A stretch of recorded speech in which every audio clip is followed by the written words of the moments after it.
Hi. Hi. నేను మౌనంగా లేదు, అన్ని చూస్తున్నా. ఎంపీలు, ఎమ్మెల్యేలు, వాళ్ళ ఇన్ఫ్లుయెన్స్ తో జన సైనికులు, కొందరికి అమ్ముడుపోయిన ఛానళ్లు, యూట్యూబర్స్, సోషల్ మీడియాలో మీ అబద్ధాలు, మీరు కట్టుతున్న కాల్పనిక కథలు, మీ బూతులు వినండి వినండి. నాకు కూడా యూట్యూబ్ ఛానల్ ఉంది, నేను సోషల్ మీడియా నడుపుతా. నాకు ఎవరు పే చేయలేదే, మీరేమన్నా పే చేశారా? లేకపోతే నాకు ఎవరైనా పే చేస్తుంటే మీరేమన్నా చూసారా?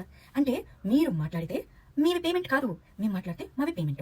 ఎమ్మెల్యేలు, ఎంపీలు మీరు నక్సలిజానికి సపోర్ట్ చేస్తున్నారని వాళ్ళు సపోర్ట్ చేశారనుకోండి, అప్పుడు వాళ్ళు మంచి ఎమ్మెల్యేలు, మంచి ఎంపీలు. మీరు టెర్రరిస్టులతో వెళ్ళి ఫోటోలు తీసుకుంటే వావ్ దట్స్ సో అమేజింగ్, కాశ్మీర్ని వాళ్ళకి ఇచ్చేద్దాము, ఈ 7 sisters ని వీళ్ళకి ఇచ్చేద్దాము, సౌత్ ఇండియన్ ఇటు పక్క తీసుకుందాము, నార్త్ ఇండియన్ అటు పక్క చేసేద్దాము అని ముక్కలు చేసేవాళ్ళంటే మీకు ఎంత హ్యాపీగా ఉంటుందో. అలా సపోర్ట్ చేసే వాళ్ళైతే వాళ్ళు పెయిడ్ బ్యాచ్ కాదు, అయినా పేమెంట్ తీసుకునే వాళ్ళకి పెయిడ్ బ్యాచ్ ఎవరో తెలుసు. మీ అందరికీ నా సమాధానం ఇంతే, ఎంత దిగజారుతూనే ఉండండి. ఎలాగా ఎలాగెలాగా ప్రైమ్ మినిస్టర్ని పట్టుకొని స్టూపిడ్ ఇడియట్ అనేంతలా దిగజారాలా? ప్రైమ్ మినిస్టర్ ఒక యూజ్లెస్ అనేంతలా సంస్కారం లేకుండా మాట్లాడేంత దిగజారాలా? ఇటు తీవ్రవాదాన్ని, ఇటు నక్సలిజాన్ని నెత్తినేసుకొని క్రైస్తవం వెనక పెట్టుకొని హిందుత్వం కాదు ఏతిస్తూ ముసిగేసుకున్నా మీకంటే దిగజారుడు ఎక్కడన్నా ఉందా? హిందూ దేవాలయాలు సంకరాకి పోవాలని వాళ్ళ బ్యాచ్తో కలిసిన దానికంటే దిగజారిపోవాలా? దిగజారుడు అంటే మిమ్మల్ని చూసే నేర్చుకోవాలి ప్రకాష్ రాజ్ గారు. ఇది మీ దిగజారుడుతనానికి ఆరంభం మాత్రమే. వావ్, మీరు ఆల్రెడీ పోయారు. మొత్తం ప్రపంచం మీ దిగజారుడుతనాన్ని చూస్తుంది. అవునా? మరి మీరు దిగజారిపోయినప్పుడు ప్రపంచం ఏమైనా కళ్ళు మూసుకొని నిద్రపోతుందా? లేకపోతే మీరు ఏమైనా గాంజా లేకపోతే ఏదైనా వెరైటీ ఆఫ్ డ్రగ్స్ ఇచ్చి నిద్రపుచ్చారా చూడకుండా? దిగజారడం సామర్థ్యం పైన మీకున్న నమ్మకాన్ని మాత్రం దిగజారనివ్వకండి. కాస్త గట్టిగా దిగజారండి, అరుస్తూ దిగజారండి, 4 వైపుల నుండి దిగజారండి. అదేంది? అవన్నీ మీరు కదా చేస్తారు. గట్టిగా మాట్లాడతారు, గట్టిగా నవ్వుతారు, గట్టిగా మీటింగులు పెట్టుకుంటారు, గట్టిగా ఈవెంట్లు కూడా తీసుకుంటారు కదా.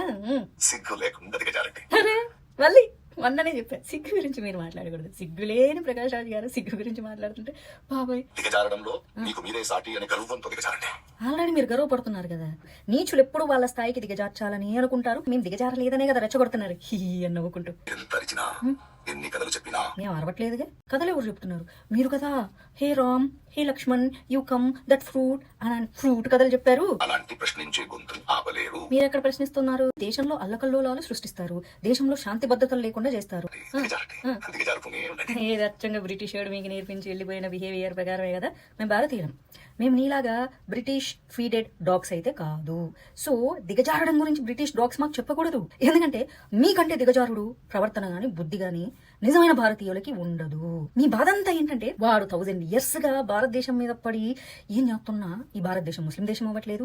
మీ బ్రిటిష్ డాగ్స్ ఏమో 300 ఏళ్లుగా పడి పిక్కు తింటున్నా ఇంకా ఇది క్రిస్టియన్ దేశం అవ్వట్లేదని మీరు దిగజారి మమ్మల్ని దిగజార్చాలనుకుంటే మీ స్థాయికి మేము దిగజారట్లేదు కదా. నేను కూడా నేను అసలు కౌంటర్ చేయలేదు, జస్ట్ రివర్స్ లో జస్ట్ ఆస్కింగ్ ప్రకాష్ రాజ్ గారు. యా, నేను కూడా చూస్తున్నాను, అలాగే దేశ ప్రేమికులందరూ కూడా చూస్తున్నారు.